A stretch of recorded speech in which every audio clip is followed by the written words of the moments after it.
You know, it's kind of sad that in 2025, pocket watching has become a real thing in the sport of boxing. You got fighters pocket watching other fighters. You got YouTube channels talking about another man's money like some gold-digging females. You got Twitter pages gossiping back and forth about another man's money. With that being said, everybody saw the situation with Floyd Schofield and Abdullah Mason. We've been offered a fight with Abdullah Mason. Hell yeah, we accept that. $2.5 million.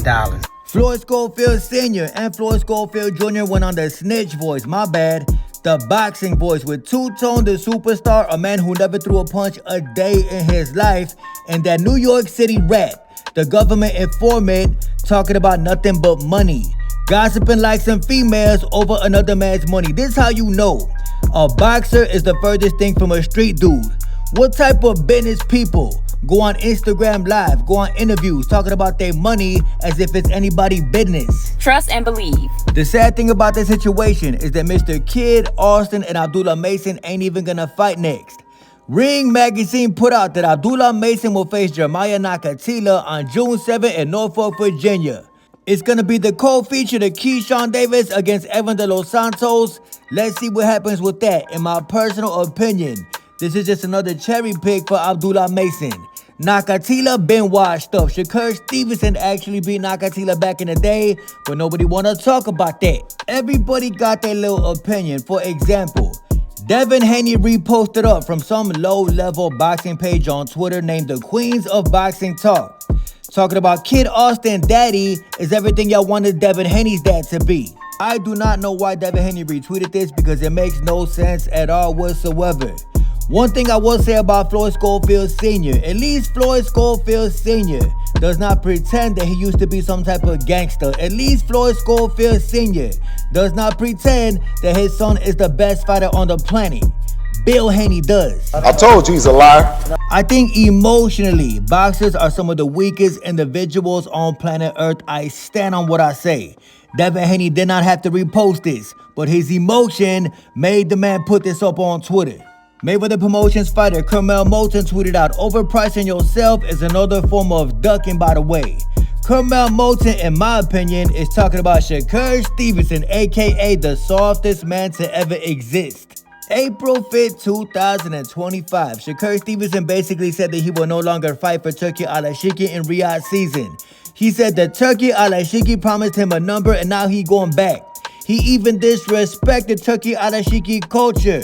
He called Turki Al-Ashiki culture the Towel Boys. Racism in this motherfucker. The man even said, "Real men stand up, never bow down to nobody but the creator." Shakur Stevenson was basically disrespecting Turki Al-Ashiki.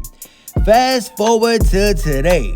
Shakur Stevenson issued an apology to Turki Al-Ashiki. Shakur Stevenson tweeted out, "Excited about my next fight. It was a big misunderstanding between Turki Al-Ashiki and the team. Look at you scared now, you hoe. My apologies on my part for overreacting. Let's work at Turki Al-Ashiki." I know Southpaw TV. Hey, yo, Shakur Stevenson, bro, what you look like contradicting yourself on Twitter, bro? What you look like going back on your word? But then again, you are the same individual who said he would fly Greg Hackett to Chicago, Illinois last year to come and see me, and you did not do a damn thing. knew you was capping back then, and I knew you was capping today. I don't like to lose. You cannot believe anything that come out Shakur Stevenson's mouth. On top of that, Shakur Stevenson is the same individual April 7th that tweeted out, "Integrity." Hey, yo, Shakur Stevenson, bro, where is your integrity? Do you not stand on your word? But then again, you are the same individual who said, "Tell Greg Hackett I'll fly his people to Chicago to come and see Southpaw TV." Fun fact, nobody in their right mind would jump on an airplane to come and see me.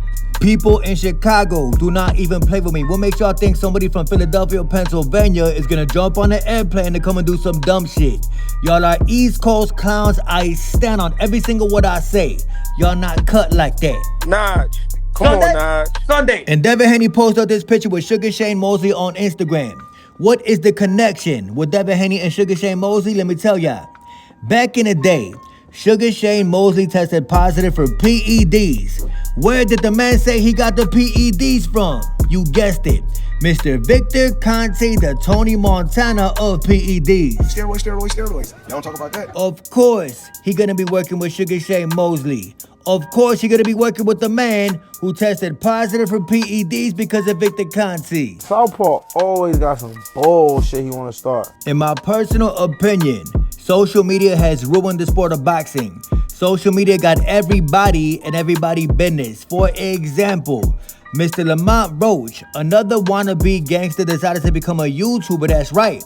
The man posted up on IG, dropping tomorrow. Sorry for the wait, gang, but this one go crazy. This one nigga named Southpaw TV. Hey, Lamont Roach, what you mean sorry for the wait, gang? Y'all is not gang members like Shakur Stevenson talking about gang this, gang that. You ain't never been in a gang, bro. Y'all be corny as hell. Maybe it's because I'm from Chicago, Illinois. I see right through all this. Y'all are corny as hell.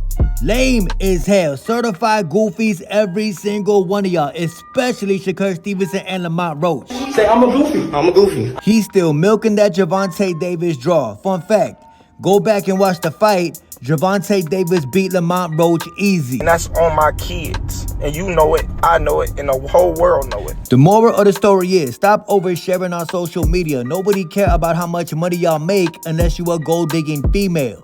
Nobody really care about how much money a fighter makes unless you one of them Gossip Girl YouTube channels, Gossip Girl Twitter pages.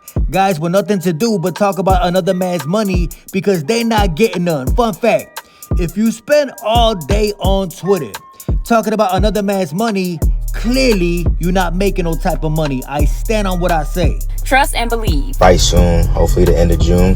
I can't wait to put on a show for you guys because it's been too long since I've been in that ring. I'm excited, and I just want to thank everybody who stayed down and all the loyal supporters. And I got y'all. We're going to have fun, come the next fight. And yeah, let's get it. I don't see myself ever, getting back in the ring. Trust and believe. Trust and believe.